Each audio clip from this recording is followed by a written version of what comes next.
Masarap magkaroon ng taong tatawagin kang baby. Isang taong araw-araw na babati sa iyo ng good morning at good night. Nauuso ngayon ang ganitong setup. Yung sweet kayo sa isa't isa. Pero ang totoo, wala namang kayo. Ikaw, kakayanin mo bang magmahal ng isang tao kahit na ang relasyon nyo ay wala namang label? Magandang araw sa inyo, kabarangay. Ako si Miko, 25 years old at nagtatrabaho bilang crew sa isang kilalang fast food chain. Naisipan kong magpadala ng sulat sa inyo para i-share ang love story ko na nabuo noong 2021, noong kasagsagan ng COVID-19. Alam naman natin na simula nung nagka-pandemic ay marami sa atin ang nababad sa social media upang dito maghanap ng pagpapalipasan ng oras. At dahil nga rito ay marami tayong nakilala ng mga bagong tao. Mga taong naging kaibigan at mga taong naging kaibigan. Kaya nga nauso ang salitang trial card. Dahil ginamit itong term para sa mga relasyong buwan lang ang itinagal. Sabi nga nila kapag bigla na lang nagsawa sa iyo ang partner mo ay ibig sabihin nito'y expired na ang trial card ninyo at kailangan na namang humanap ng bago. Kabarangay, isa ako sa mga minalas sa pag-ibig at nakaranas din na magkaroon ng ka-trial card. Taong 2020 noon at kasagsagan pa ng lockdown. Karamihan ng kainan ay nagsara at yung iba naman ay nagbawas ng empleyado. Kasama ako sa mga nawalan noon ng trabaho. Wala akong ibang choice kundi ang pumirmi sa bahay dahil sa biglaang pagdami ng COVID-19 cases sa lugar namin. Ang Facebook ang naging katuwang ko sa buhay upang malabanan ang pagkaburyo. Sa halos oras-oras na pagsilip ko sa nasabing app ay dito ko nakilala si Kiana. Matagal ko ng friend sa Facebook si Kiana. Hindi kami personal na magkakilala pero magkaibigan kami sa social media. Sa katunayan nga hindi ko na maalala kung sino ba sa amin ang nag-add sa isa't isa. Nang minsang mag-heart react siya sa my day ko ay ginamit ko ng pagkakataong yon para i-message siya. Agaw pansin kasi ang profile picture niya na noon ay nakasuot ng bikini sa harap ng papalubog na araw. Agad siyang nag-reply sa hi ko at doon na nagsimula ang aming kwento. Umabot ng mahigit 1 buwan ang pag-uusap namin sa social media. Hanggang sa hindi ko namalayang nahuhulog na pala ang loob ko sa kanya. Inamin ko kay Kiana ang nararamdaman ko at nagulat ako nang umamin din siya na may gusto rin siya sa akin. Nanligaw ako at matapos ang 3 linggong panliligaw ay natanggap ko rin ang matamis niyang oo. Dahil bawal pa ang lumabas noon, ang bawat interaksyon namin ni Kiana ay sa pamamagitan ng video call at chat lang. Sa katunayan nga sa video call kami nag-celebrate ng first monthsary namin. Ang corny pero masaya na rin kahit papano dahil para na rin kaming nag-date. May kanya-kanya kasi kaming pagkain. Ako, isaw na manok at baboy. Siya naman ay nagluto ng carbonara. Kunwari pa nga sinusubuan namin ang isa't isa. Kabarangay, ang nagustuhan ko kay Kiana ay hindi siya snob. Mabilis kaming nagkagaanan ng loob sa chat dahil marami kaming pagkakapares. Mahilig siya sa PBA. Gustong-gusto rin niyang manood ng mga action movies at higit sa lahat, paborito niya ang fast food chain kung saan ako dating nagtatrabaho. Minsan kahit wala ng sense ang mga topic na sinisimulan ko, ay game na game pa rin siyang makipag-usap sa akin. May pagkakataon nga na napag-usapan namin kung alin ba ang nauna, itlog ba o manok. Sinasabayan niya ako sa puyatan kahit na may maaga siyang klase kinaumagahan. 21 years old pa lang kasi si Kiana noon. Kumukuha siya ng Business Administration, major in Human Resource Management. Sa Maynila siya nakatira, malayong malayo mula sa akin. Pero sa kabila ng distansya, ay nanatiling matatag ang relasyon namin. Ang isang buwan ay naging 2 hanggang sa umabot kami sa aming 3 manseri. Sa loob ng 3 buwan na yon ay naging mas malalim pa ang ugnayan naming 2. Oras-oras noon kung mag-update kami sa isa't isa. Gabi-gabi rin kaming magka-video call at sa totoo niyan ay sabay pa kami kung matulog habang naka-on ang cam. Ito na lang ang tanging nagagawa naming pareho bilang magjowa na napagkaitang magkita sa personal dahil sa pandemya. Sabi nga ng iba, ang bawat kwento ay may katapusan. Ang dating araw-araw na usapan sa chat ay biglang lumamlam. Ang mga mabibilis na reply ay inabot ng 5 oras. Ang mga tawag na agad sinasagot ay biglang iniiwasan. Ang mga good morning at good night ay malimit ko na lang matanggap. Kung hindi ako mag-chat o tatawag sa kanya, ay hindi na niya ako kakausapin. Napapansin kong may mali pero natakot akong harapin ito. Hanggang sa isang araw ay hindi na niya binabasa ang mga messages ko. Hindi na niya tinatanggap ang mga tawag ko. Hindi na niya ako pinapansin. Bigla na lang niya akong blinak sa lahat ng kanyang social media accounts at sa isang iglap ay iniwan niya ako sa ere ng walang paliwanag. Dahil sa sama ng loob ko, kahit liquor ban at doble ang presyo ng alak nung mga panahong yun ay naglasing ako. Hindi ko kasi matanggap na ginawa lang akong pampalipas oras ni Kiana. Mabuti na lang ay nandyan si Insan Laika upang makinig sa kadramahan ko. Ang sabi niya, may mga tao raw talaga na ayaw sa confrontation. Ang pinaka-best option sa kanila ay yung umalis na lang bigla. Walang paalam. Walang explanation. Saka 2 klase raw ng tao ang makikilala natin sa mundo. Una, ang mga taong dadaan lang sa buhay natin para magbigay ng lesson. Yung pangalawa naman, mga taong mananatili at makakasama natin sa buhay hanggang dulo.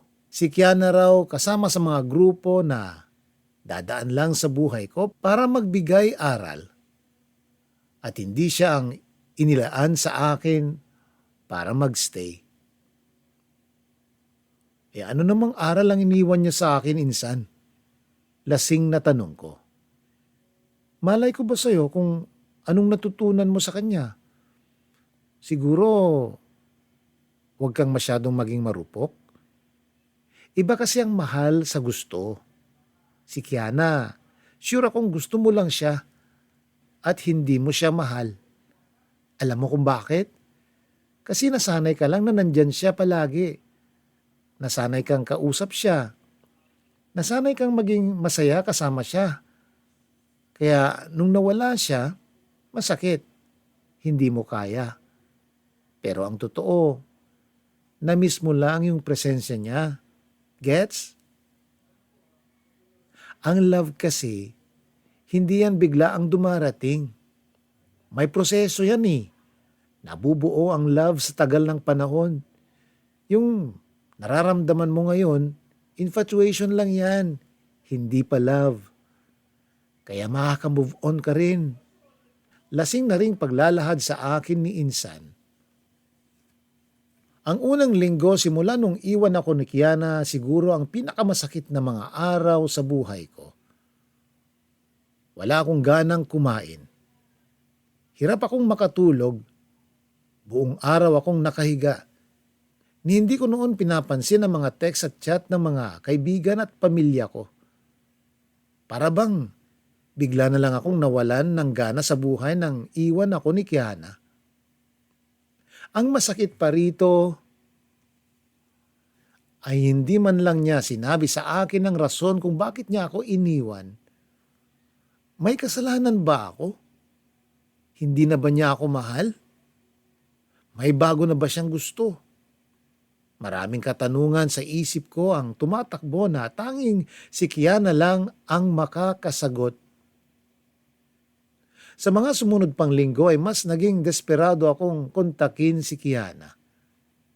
Ang ginawa ko ay chinat ko ang mga kaibigan niya maging ang nanay niya upang kamustahin siya. Gusto ko lang ng kasagutan para matahimik na ang puso't isip ko.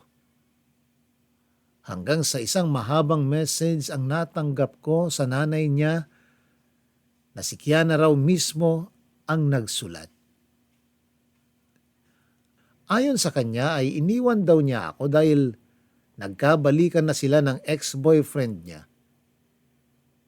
Dobleng sakit ang naramdaman ko nung nalaman ko ang katotohanan.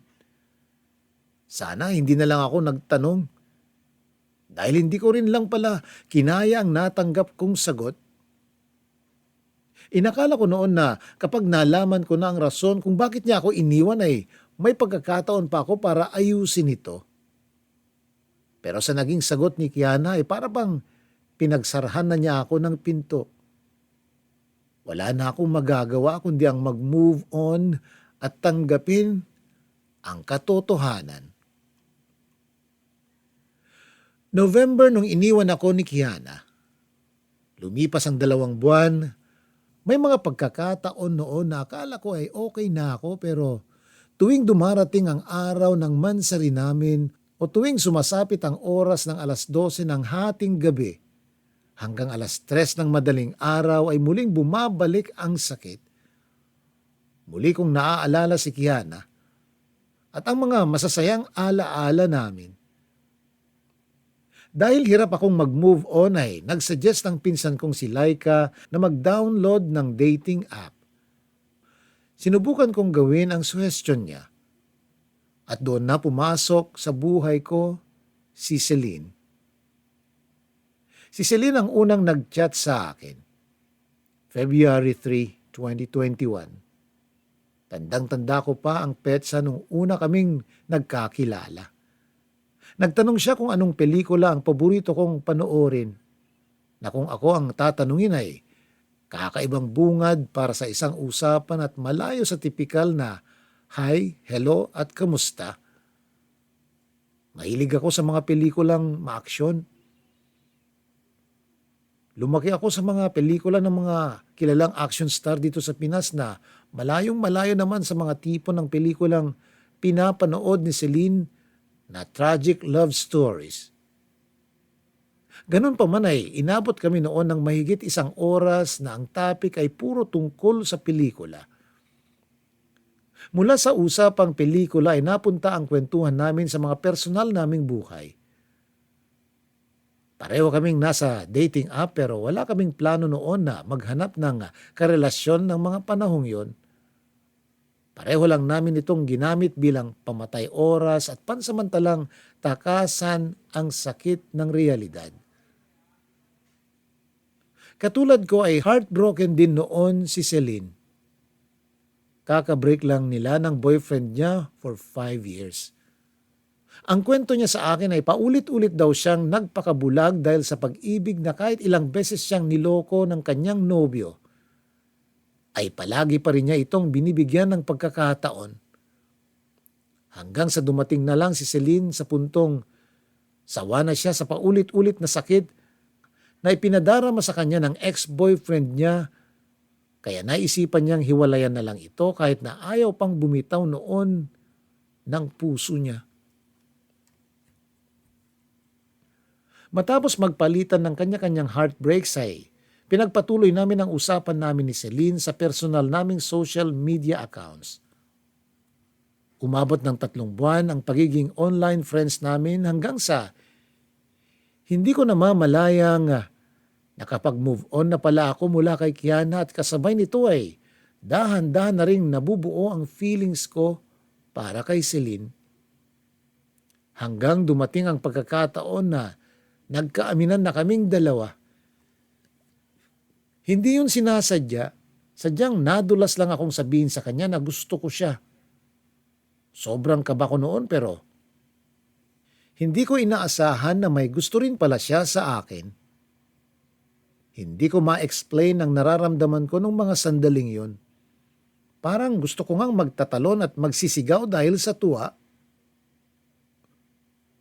Ang pakiusap ni Celine, wag naming madaliin. Alam kong dahil yun sa ex-boyfriend niya, gusto lang daw muna niyang i-enjoy yung kung anong meron kami. Dahan-dahan lang daw. Just go with the flow. Malaki ang naitulong ni Celine upang makalimutan ko si Kiana. Kung noon ay palaging sumasagi sa isip ko si Kiana, nung nakilala ko si Celine ay sa kanya na napunta ang buong atensyon ko. Gabi-gabi bago matulog at araw-araw pagkagising ay palagi akong nakaabang sa messages niya. Sa totoo lang ay parehong walang kaso sa amin kung matagal kaming mag-reply sa messages ng isa't isa. Alam kasi naming dalawa na may kanya-kanya rin kaming buhay sa labas ng social media. Kakahanap ko lang noon ng trabaho bilang server sa isang bagong bukas na restaurant malapit sa amin. Samantalang busy naman si Celine sa pag-aaral niya bilang isang engineering student. Total opposite kami na may tuturing ni Celine. Hindi siya yung tipo ng tao na nagsisimula ng usapan. May pagkamahiyain kasi siya at kalimitang ako ang nagbubuhat ng usapan tuwing nagchat-chat kami at magka-video call. Introvert siya. Samantalang ako ay extrovert naman kaya ayos lang sa akin na ako ang nag-i-initiate ng usapan. Sa kabila ng pagiging tahimik ay mabait si Celine. Mas bata siya ng 3 taon kaysa sa akin pero sobrang mature na ang pag-iisip nito para sa isang 22 years old. Railway engineering ang kinukuhang kurso ni Celine. Hindi man niya sabihin sa akin pero pansin ko ang pagkakaroon niya ng marangyang buhay. Rich kid, kumbaga. Tuwing nagvi-video call kami ay mahalata mo na sa background niya kung gaano kalawak ang kwarto nito na may sariling study table at PC setup. Wala akong naririnig na hangin mula sa electric fan tuwing magkausap kami dahil naka-aircon siya at may sarili rin siyang LED lights. Pero kahit ganoon ay hindi naging hadlang sa kanya ang pagkakaroon ko ng hindi gaanong kagandang buhay. Tinanggap niya ang imperfections ko at iba pang kaibahan namin sa buhay. Kaya naman sobrang saya ko nang malaman ko mula mismo kay Celine na interesado siya sa isang tulad ko. Tulad ko na mahirap lang, hindi kagwapuhan at mas mababa pa ang monthly income kaysa sa monthly allowance na natatanggap niya. Nakwento ko kay Insan Laika ang tungkol kay Celine. Ang payo niya sa akin, huwag ko raw ibigay sa kanya ang lahat kasi baka bigla raw itong umalis sa buhay ko katulad ng ginawa sa akin ni Kiana. Huwag ko raw masyadong i-attach ang sarili ko sa kanya. Para sa ganun, hindi masyadong masakit kapag may nangyaring unexpected. Tama naman ang punto ni Laika. Ganun kasi ang ginawa ko noon kay Kiana. Ibinigay ko ang lahat sa kanya. At hindi ako nagtira para sa sarili ko. Ganun naman talaga kapag umibig, di ba? Lahat ng kaya mong ibigay, ibibigay mo sa taong mahal mo. Yun nga lang, sa maling tao ko pala inilaan ang puso ko. Kaya noong binalik, wasak na wasak. Siguro, yun yung sinasabi ni Laika na aral na natutunan ko sa pagdaan ni Kiana sa buhay ko. Ang matutong mahalin ang sarili habang nagmamahal ng ibang tao. Masasabi kong healthy ang naging relasyon namin ni Celine kahit na wala kaming label. Hindi kami nagpupuyatan o sabay na natutulog habang magka-video call. Pareho din kasi kaming maagang nagigising. Ako para sa trabaho at siya naman para naman sa online class niya. Hindi ko rin ipinagpapalit ang oras ng pagkain at oras ng trabaho para lang makausap siya. Kumbaga, mayroon kaming sariling oras para sa isa't isa. At may sarili rin kaming oras para sa personal naming buhay at mas nakakagaan ng loob ang ganung tipo ng koneksyon kahit magkalayo kami. Umabot ng 5 buwan ang no-label relationship namin ni Celine. Nung mga panahong yun ay medyo bumababa na ang kaso ng COVID sa Pilipinas kaya naman hindi na gaanong mahigpit ang mga otoridad pagdating sa pamamasyal at paglabas ng bahay. Doon ay napagdesisyonan namin ni Celine na magkita sa unang pagkakataon. Nagplano kaming magkita sa araw ng kanyang birthday, November. Saktong 1 taon mula nung iniwan ako ni Kiana. Sobrang excited ko noon para sa nakatakdang pagkikita namin ni Celine. Para nga akong batang minamarkahan pa ang kalendaryo at binibilang ang mga araw bago ang aming meet-up.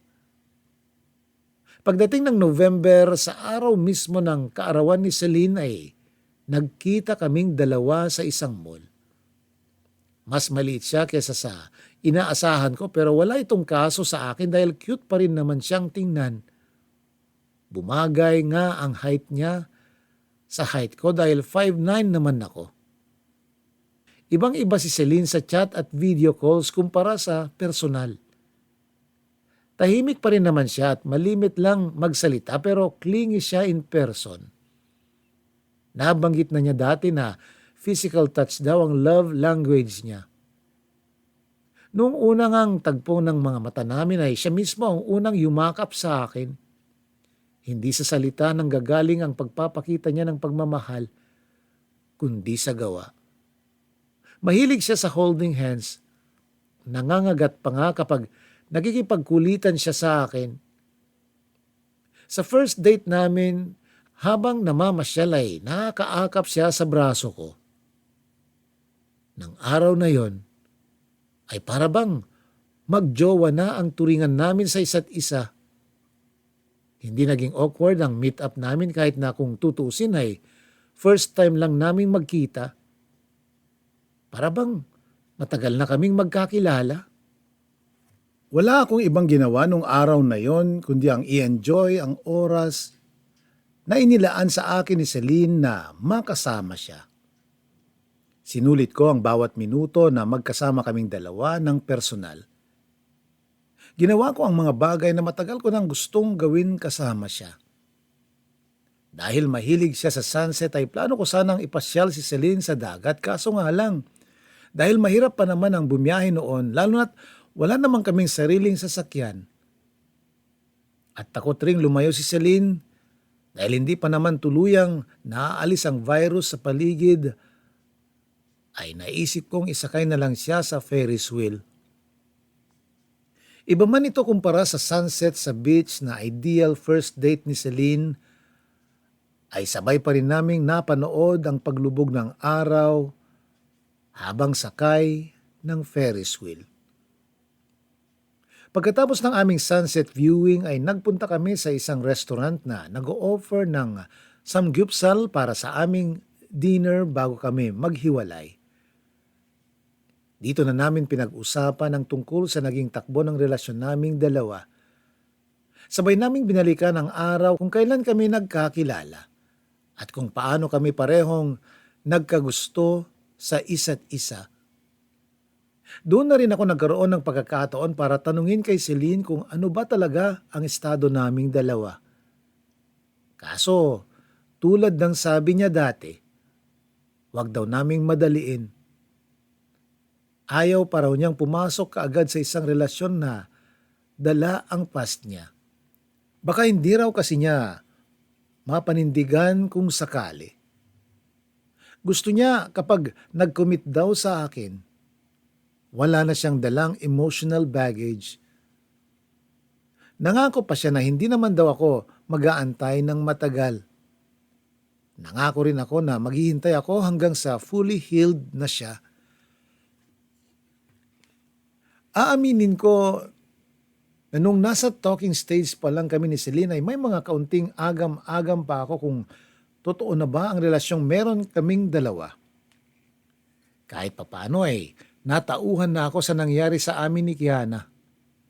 Matapos kong ibinigay ang buong tiwala ko sa taong hindi ko pa nakikita ng personal. Pero nawala ang lahat ng pag-aalinlangan ko nung magkita na kami ni Celine. Doon ko nakita ang hinahanap kong kasiguraduhan. Ipinaramdam sa akin ni Celine ang pagkagusto niya sa akin at ramdam ko ang pagiging sincere niya.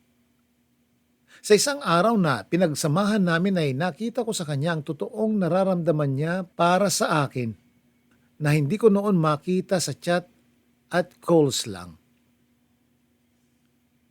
Kaya ako nangako na maghintay ay dahil alam ko sa sarili ko na malaki ang chance na siya na ang hinahanap kong pag-ibig.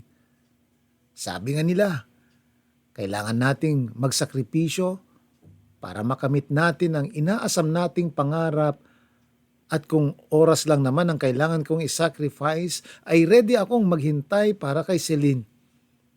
Kahit gaano pa ito katagal, ganun ko siya kamahal. Matapos ang meet-up namin ay mas naging vocal pa si Celine sa pagkakaroon niya ng feelings sa akin. Kung noon ay ako ang palaging nag-i-initiate ng usapan, matapos naming magkita, siya na mismo ang nangangumusta ng araw ko. Palagi rin niyang pinapaalala sa akin kung gaano niya ako kamiss at ang panghihinayang niya dahil magkalayo kami ng tirahan. Yun nga lang, minsan ay hindi ko pa rin maiwasang mapaisip kung bakit hanggang ngayon ay ayaw pa rin lagyan ng label ni Celine ang relasyon namin gayong kabaliktaran naman nito ang pinapakita niya sa akin. Ang una at pangalawang meet-up namin ni Celine ay nasundan pa ng pangatlo hanggang sa halos nagkikita na kami isang araw sa isang linggo. Ang mga araw kung saan kasama ko si Celine ay masasabi ko na sigurong pinaka-the best na nangyari sa akin noong 2021. Kung makikita kami ng mga tao sa paligid namin ay aakalain ng lahat ay magnobya at nobya na kaming dalawa. Paano ba naman kasi? Halos lahat ng ginagawa ng magjowa ay ginagawa rin namin. Ang kaibahan nga lang ay hindi pa kami opisyal. In short, walang label. Kabarangay, nung Pasko ay sa amin nag-celebrate si Celine kung saan ipinakilala ko siya sa pamilya ko bilang isang espesyal na kaibigan. Siyempre, isa sa mga natuwa ay ang pinsan kong si Laika na palagi kong takbuhan tuwing heartbroken ako. Pero naging vocal pa rin naman si Laika sa pagkakaroon niya ng alinlangan sa totoong nararamdaman ni Celine sa akin, lalo na't aware din siya na wala pa rin kaming label noon. Sa totoo lang ay unti-unti na akong nasasanay noon sa no-label relationship namin ni Celine. Ang mahalaga na lang para sa akin ay magkasama pa rin kami at pareho kaming masaya sa piling ng isa't isa. Para akong nasa alapaap noon dahil tatapusin ko na ang 2021 at sasalubungin ko naman ang 2022 na masaya at in love kasama si Celine. Pero ang hindi ko alam, sa bawat paglagas pala ng mga nalalabing araw ng 2021, ay siya ring pagkalagas ng mga masasayang araw ko. Sumapit ang December 31, 2021 at isang desisyon mula kay Celine ang bumasag sa puso ko. Fresh na fresh pa sa isipan ko ang araw na yon. Masayang masaya ako dahil sa huling araw ng 2021 ay magkakaroon kami ng date ni Celine. Pinag-ipunan ko ang araw na yon dahil gusto kong i-treat ang babaeng bumihag ng puso ko. Maaga pa lang ay nasa mall na kami kung saan kami karaniwang nagkikita. Nang araw na yon ay ramdam ko na parang may kakaiba kay Celine pero hindi ko alam kung ano ito kaya ipinagsawalang bahala ko na lang ang napansin ko. Mabilis din naman itong natabunan ng excitement dahil pinagplanuhan ko talaga ang buong araw na pagsasama naming dalawa. Katulad ng nakagawian ay muli kaming kumain ng samgyupsal ni Celine. Sumadya pa nga kami sa isang photo booth para sa isang impromptu na photo op. Pagkatapos nito ay dinala ko siya sa paborito niyang cafe bago kami nanood ng sine. Pagsapit ng gabi ay nagpunta kami sa isang restaurant na mayroong romantic ambience para sa isang intimate dinner. Tuwang-tuwa pa nga kaming nag-share ng mga plano namin para sa hinaharap. Pero nang gabi ring yon ay doon ko napagtanto kung ano ang kakaibang bagay na nararamdaman ko simula nung umagang nagkita kami. Iba ang naging aura niya kumpara sa mga araw na nakasama ko siya. Nung araw na yun ay tila ba hindi siya excited na tulad ko. Ngumingiti siya at tumatawa sa mga biro ko. Pero ramdam ko na hindi siya masaya. Para bang sinamahan lang niya akong gumala kahit na para sa akin ay isang espesyal na araw ang date naming yun. Naalaman ko ang dahilan ng biglaang pag-iba ni Celine nang tanungin ko kung may pinagdadaanan ba siya. May pag-aalinlangan pa siyang mag-share pero siguro matagal na niya itong napag-isipan kaya nakapag-ipon na siya ng lakas ng loob. Naisip ko kasi na until now, hindi pa ako handa. Hindi ko pa kayang magpatali sa isang relasyon. Miko, ini-enjoy ko pa kung anong meron ako ngayon. Gusto ko yung nagagawa kong lahat na gusto kong gawin. Nang hindi nag-iisip kung may boyfriend ba akong mau-offend or magagalit. Gusto kong magdesisyon ng para sa akin lang at hindi para sa dalawang tao. Feeling ko, hindi ko totally ma-enjoy ang pagiging solo ko kapag naiisip kong may taong naghihintay para sa akin. Paano kung abutin ng 1 taon yung paghihintay mo? Ayaw kitang ikulong sa isang relasyon na wala namang label. Ayaw kong ikaw ang mag-suffer dahil lang takot pa akong mag-commit. Ayaw kong gawin yun sa'yo. Mahabang sambit niya na nagpakirot ng puso ko. Ayaw mo na ba sa akin? May kalungkutang tanong ko. Gusto kita. Walang nagbago sa nararamdaman ko sa'yo pero hindi pa talaga ako ready. Gusto kong salubungin ang 2022 with a fresh start. Gusto ko munang hanapin yung sarili ko nang sa ganun. Kapag buo na ako, buo ko na rin maisishare ang sarili ko sa'yo or kahit kanino man. Paliwanag pa niya. Kaya kong gawin yun. 1 taon? Kaya kong magantay ng ganong katagal. Celine, please, wag naman ngayon. Pakiusap ko sa kanya. Miko, space lang ang hinihingi ko. Bigyan natin ng isa't isa ng pagkakataon na makakilala ng iba. Hindi naman kita inaalis sa buhay ko eh. Pero kung makahanap ka ng iba na mas deserving kesa sa akin, mas matutuwa ako. Kesa naman sayangin mo yung oras mo sa pag-aantay sa akin. Di mo na mamalayan, dumaan na pala yung taong para sa'yo. Dagdag pa niya, pero ikaw yung taong para sa akin.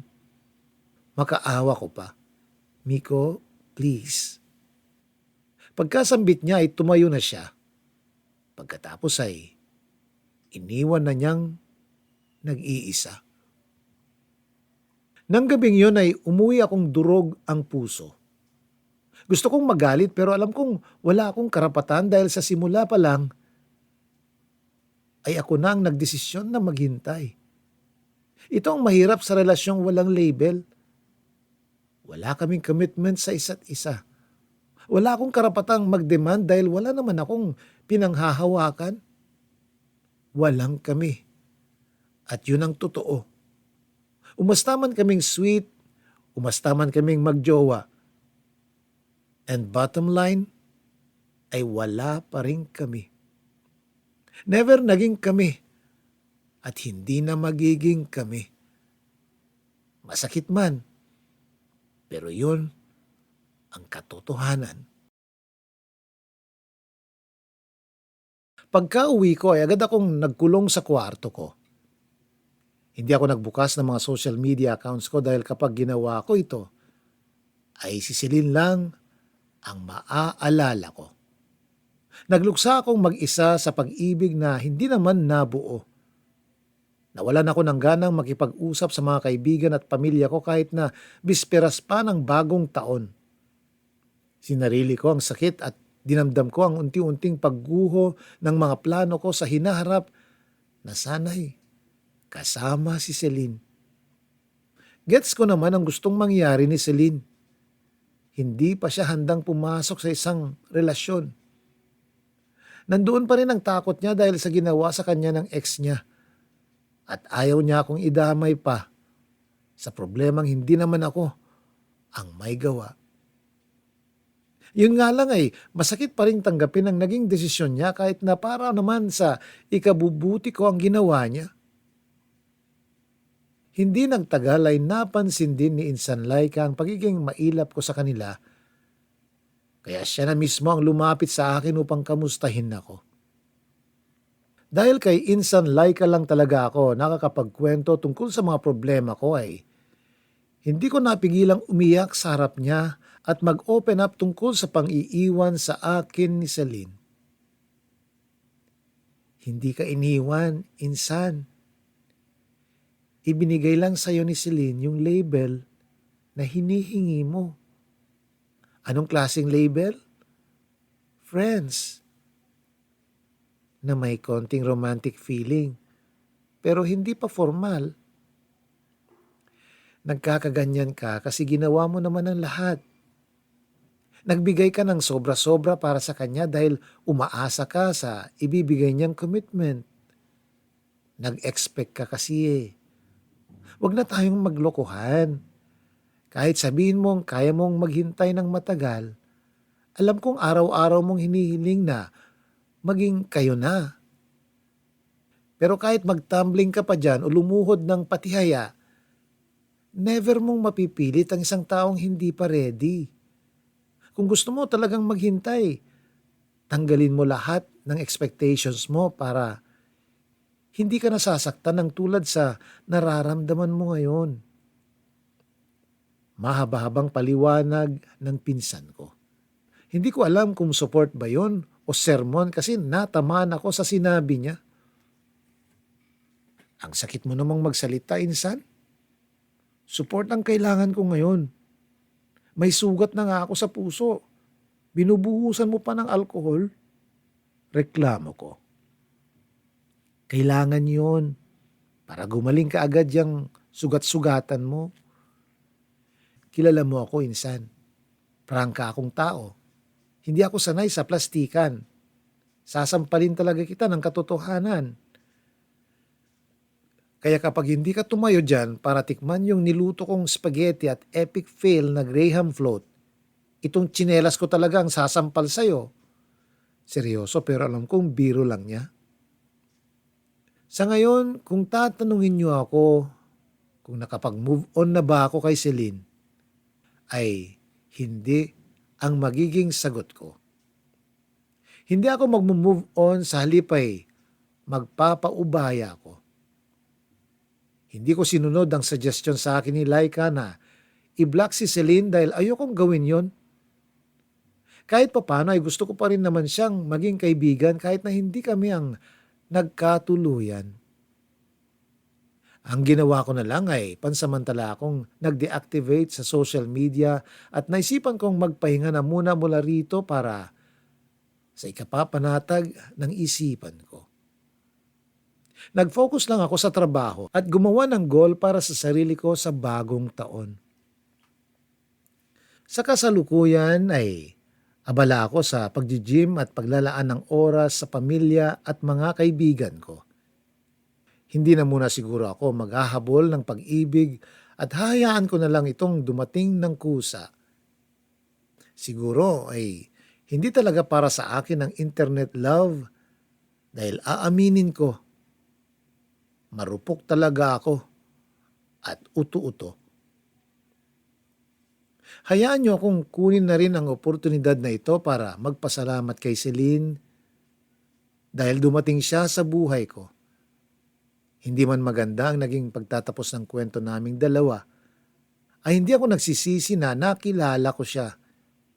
Hindi pa rin mawawala ang pagmamahal ko sa kanya. Alam kong hindi ako ang priority niya ngayon pero gusto kong malaman niya na nandito lang ako. Hanggang ngayon, miss ko pa rin siya.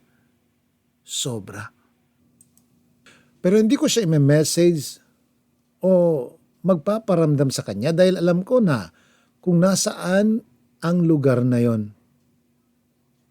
Hindi na ako maghihintay pero lagi mong tatandaan, Celine, na nandito pa rin ako, handang magbukas ng pinto para sa'yo.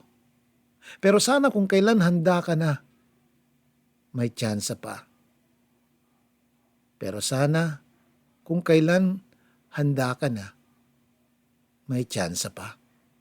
Yun lang po at maraming salamat sa pagbabahagi ng aking kwento.